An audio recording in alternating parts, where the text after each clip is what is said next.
Good morning students. Now we continue our chapter 3 गतिकी। अभी तक हम लोगों ने गतिकी के अंदर गति के समीकरणों को पढ़ा, आरेखीय विधि से पढ़ा, गणितीय विधि से पढ़ा।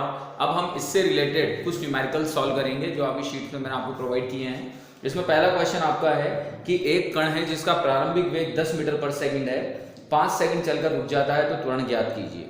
आपको दे रखा है कि कण है जिसका प्रारंभिक वेग को हम u से प्रदर्शित करते हैं, ठीक है। तो u बराबर दे रखा है आपको 10 मीटर पर सेकेंड, टाइम दे रखा है t बराबर 5 सेकेंड और त्वरण आपसे पूछा है। आपसे ये भी कहा गया है कि 5 सेकेंड बाद चलकर रुक जाता है, तो रुकने का मतलब अंतिम वेग क्या हो गया आपका 0। तो यहां पर देखिएगा u बराबर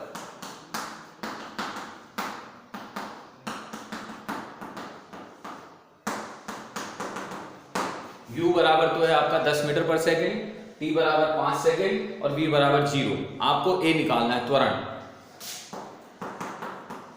तो हमारी गति की प्रथम समीकरण क्या कहती है? v equals to u plus at। तो ये v equals to u plus at। इसको जब हम सॉल्व करेंगे यहां से तो v minus u upon t equals a। यहाँ वैल्यू पुट करते हैं 0 माइनस 10 अपॉन 5, तो ये -2 मीटर पर सेकेंड स्क्वायर हमें यहाँ पर मिलता है। तो ये आपका त्वरण आया जिस त्वरण से ये कण क्या करेगा, गति करेगा, ठीक है। तो इस तरह से हम प्रथम समीकरण लगा देंगे। u आपको दिया हुआ है, t आपको दिया हुआ है, अंतिम वेग जो दे रखा है वो कह रहा है रुक जाता है, तो 0 हो गया। त्वरण आपसे पूछा है तो गति के आप प्रथम समीकरण लगा दें। गति की प्रथम समीकरण जब आप लगाएंगे तो v बराबर u प्लस at हम जानते हैं। यहाँ से हमने इसको सॉल्व किया तो a equals to v minus u upon t, ये हमें प्राप्त हुआ, ठीक है। नेक्स्ट क्वेश्चन देखते हैं उसका।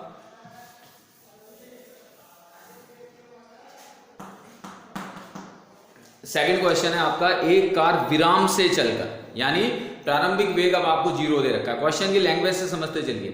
एक कार विराम से चलकर यानी u इक्वल्स टू 0 12 सेकंड में 30 मीटर पर सेकंड का वेग प्राप्त कर लेती है। अब अंतिम दिया हुआ है तो u बराबर तो है 0, v बराबर है 12 मीटर पर सेकंड और t इक्वल्स टू टाइम दिया हुआ है आपको, सॉरी वेग दे रखा है 30 और टाइम दे रखा है 12 सेकंड। तो विराम से चली, इतने सेकंड में उसने इतना वेग प्राप्त कर लिया। अब क्या पूछा है आपसे?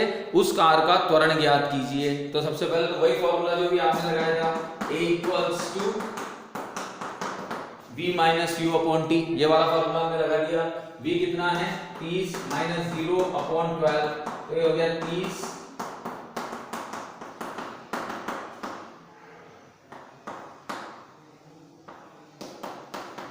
तो ये आपका हो गया 2.6 मीटर पर सेकंड स्क्वायर, ये आपका त्वरण आ गया, ठीक है।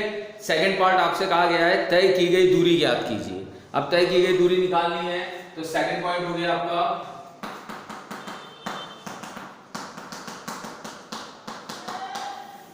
दूरी की। जहां तक बात आती है तो दूरी दो इक्वेशंस में आती है। दूरी आती है s बराबर ut plus half at square second equation में, और एक आती है v square equals to u square plus 2as में। तो अब जब यहां पर हम बात कर रहे हैं कि हमारे पास में क्या क्या है, तो हमारे पास में टाइम है, हमारे पास में u है, हमारे पास में a है, तो ये सारी वैल्यूज हमारे पास में है। तो ये हम इसमें पुट करके s निकाल सकते हैं।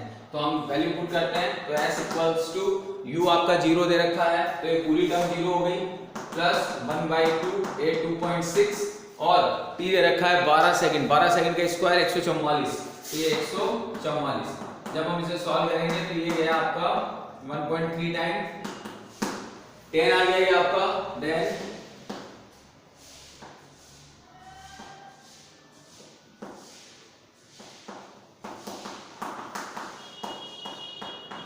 तो ये आपका आंसर आया 187.2 मीटर, ये इतना आपका कवर करेगा, ठीक है। तो ये आपका इसका आंसर आया।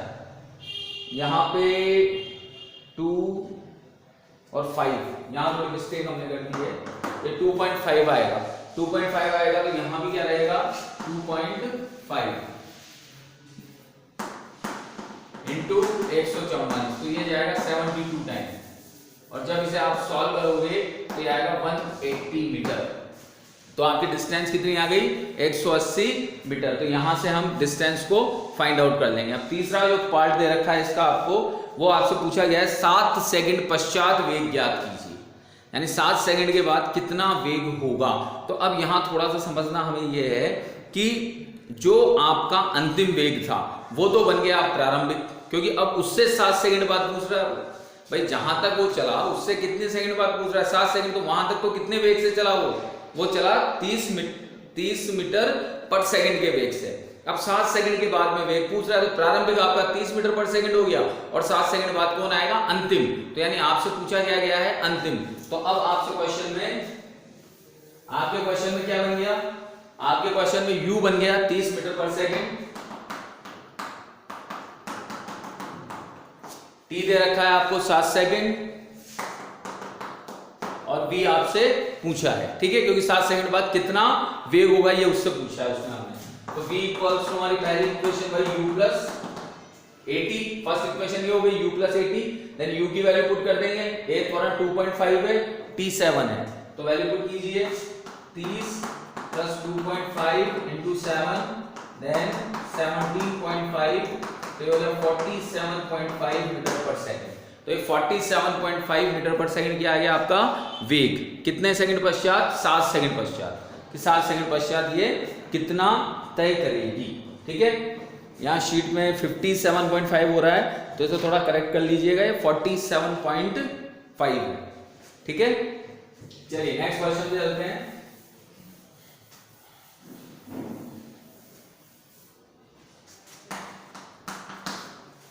नेक्स्ट क्वेश्चन है आपका, एक रॉकेट को पृथ्वी के धरातल के ऊपर इस प्रकार छोड़ा गया है कि उसमें 19.6 मीटर पर सेकंड स्क्वायर का त्वरण उत्पन्न होता है। अब थोड़ा सा यहां पर क्वेश्चन में वेरिएशन आ गया, क्यों, क्योंकि अभी तक जो क्वेश्चंस हम कर रहे थे उसके अंदर जो कण की गति थी वो रेखीय थी, यानी वो धरातल के समकक्ष थी।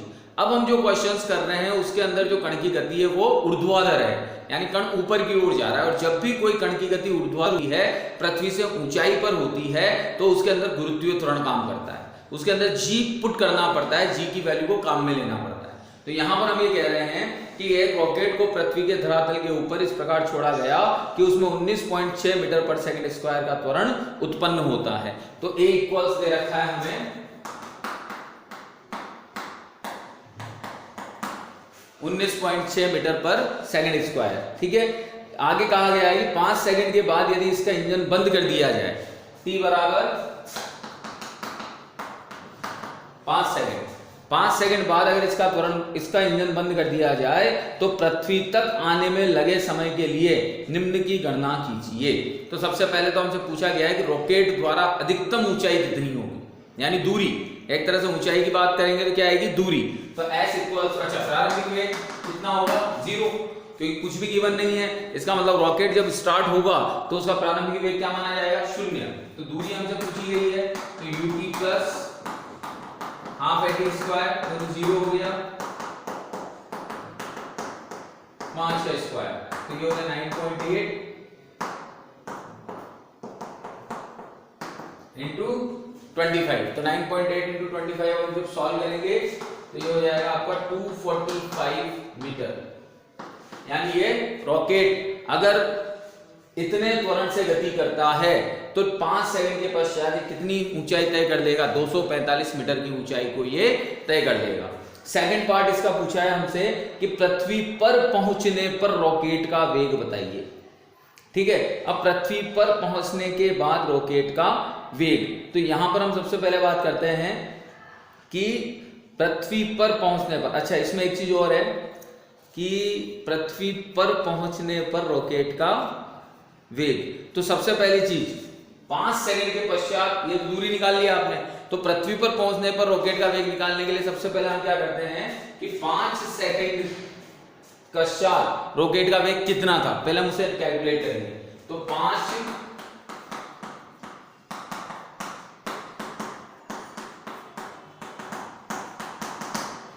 सेकंड पश्चात रॉकेट का वेग, पहले हम इस चीज को कैलकुलेट करेंगे कि 5 सेकंड पश्चात रॉकेट का वेग कितना था। तो v equals to u plus 80 then 0 plus 19.6 into 5, तो ये हो गया 98 मीटर पर सेकंड, यानी 5 सेकंड पश्चात जो रॉकेट था उसका वेग कितना था, 98 मीटर पर सेकंड। अब आपने क्या किया, अब आपने रॉकेट के इंजन को बंद कर दिया, जैसा क्वेश्चन कह रहा है।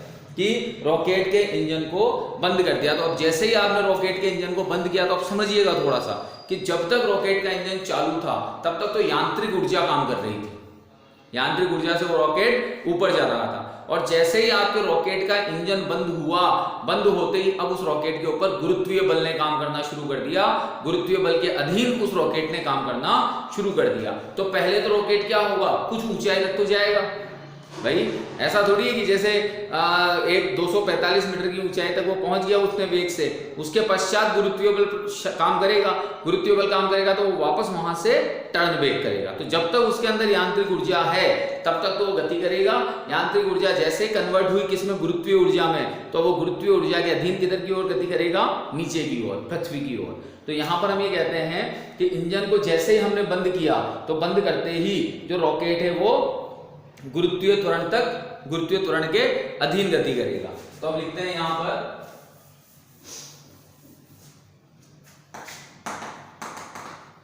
इंजन को बंद करने पर रॉकेट की गति गुरुत्वीय त्वरण के अधीन होगी। ठीक है, अब गुरुत्वीय त्वरण के अधीन होगी तो यहां पर ये जो v = 98 मीटर पर सेकंड था उस ऊंचाई पर 5 सेकंड पश्चात, वो तो बन गया आपका प्रारंभिक।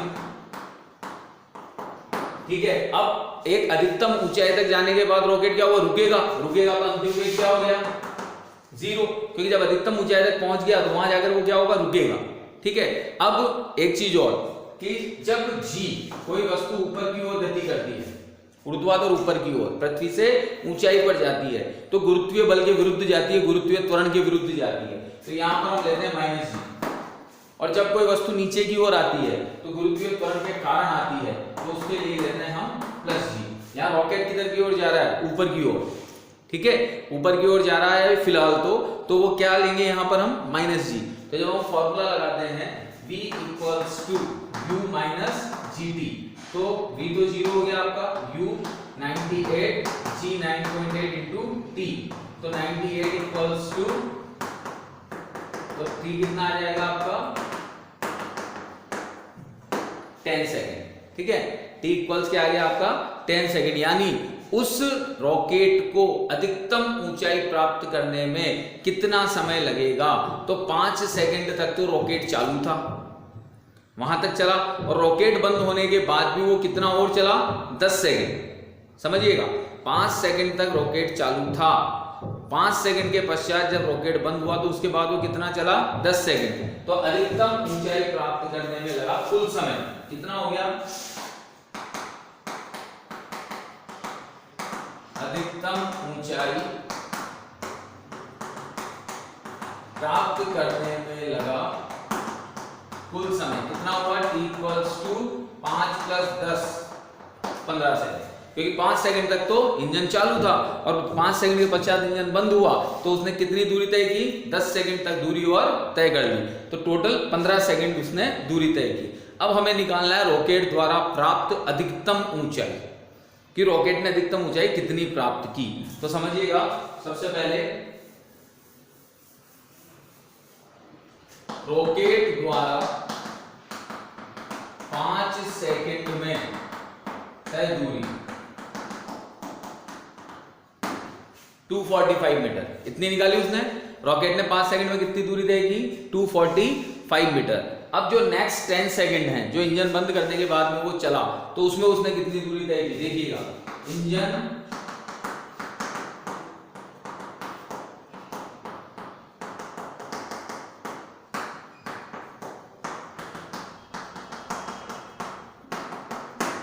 माइनस क्यों लिया, क्योंकि रॉकेट ऊपर जा रहा है, गुरुत्वीय त्वरण के विरुद्ध जा रहा है, इसलिए हमने यहाँ पर -g काम में लिया है। ठीक है, तो अब u तो कितना है तुम्हारा 98, कितने सेकंड में देख लो, 10 सेकंड में, 5 सेकंड में तुम्हारे पास आई गई, माइनस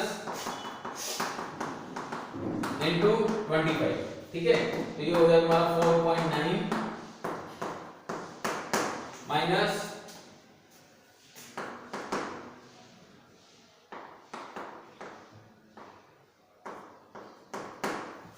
122.5। 10 सेकंड की बात कर रहे हैं ना यहाँ पे, तो ये 100 आएगा, तो ये 50 बार जाएगा, और जब 50 बार जाएगा तो आएगा 490, तो ये आएगा टोटल आपका 490 मीटर। यानी कितनी दूरी तय की उसने 10 सेकंड में? 490, और 5 सेकंड में पहले कितनी की थी? 245। तो अधिकतम ऊंचाई कितनी हो गई? कुल अधिकतम ऊंचाई, तो कुल अधिकतम ऊंचाई 245 प्लस 490। 245 तो कौन सी? जब तक इंजन चालू था तब तक, और 490 कौन सी? इंजन को बंद होने के बाद भी उसने इतनी गति की, तो टोटल कितनी ऊंचाई उसने तय कर ली? 735 मीटर। तो यानी रॉकेट द्वारा प्राप्त अधिकतम ऊंचाई आ गई आपकी 735 मीटर। ठीक है, इसके बाद क्वेश्चन कह रहा है पृथ्वी पर पहुंचने पर रॉकेट का वेग कितना होगा। तो जब हम पृथ्वी पर पहुंचने की बात कर रहे हैं तो हम कहते हैं सेकंड पार्ट, पृथ्वी पर पहुंचने पर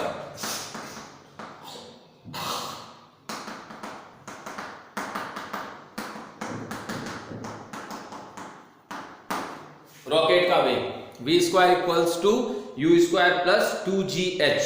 ठीक है, अब यहां पर प्रारंभिक वेग 0, 9.8 और h अधिकतम ऊंचाई कितनी है आपकी? 735।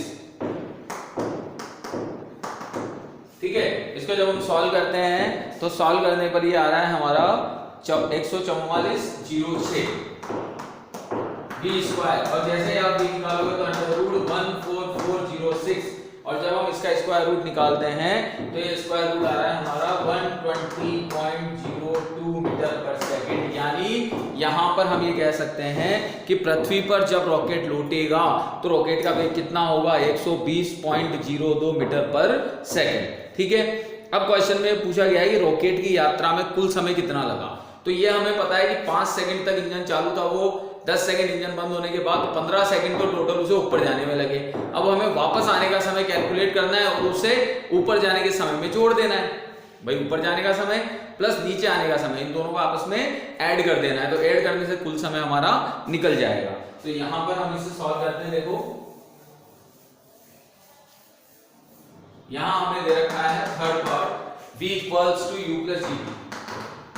तो यहाँ पर जो वेग दे रखा है आपको 120.02 है, तो उसको लगभग हम कितना ले लेते हैं? 120 ले लेते हैं। प्रारंभिक वेग कितना माना अपन ने? 0। ठीक है, g कितना है? 9.8 इंटू t निकालना है हमें, तो 120/9.8। इसे हम जब सॉल्व करते हैं तो ये आ रहा है 12.24 सेकेंड। यानी इतना समय उसे किधर आने में लगा? नीचे आने में लगा। तो अब ऊपर और नीचे जाने में लगा कुल समय, तो कुल समय बराबर 15 प्लस 12.24, तो ये हो गया 27.24 सेकंड। तो ये आपका कुल समय हो गया जो रॉकेट की यात्रा में लगा, यानी ऊपर जाने और नीचे आने में ये टोटल समय हमें लगा। तो बहुत ही अच्छा क्वेश्चन है, लॉजिकल क्वेश्चन है, तो इसे हमें समझना पड़ेगा कि इसमें हमें क्या क्या चीजें गिवन है, क्या क्या चीजें हमें निकालनी है और किस तरह से हमें इसे सॉल्व करना है। ठीक है बेटा, नेक्स्ट वीडियो में आप नेक्स्ट आगे के क्वेश्चन हम लोग करेंगे। आप लोग इन क्वेश्चंस को कीजिएगा, समझिएगा।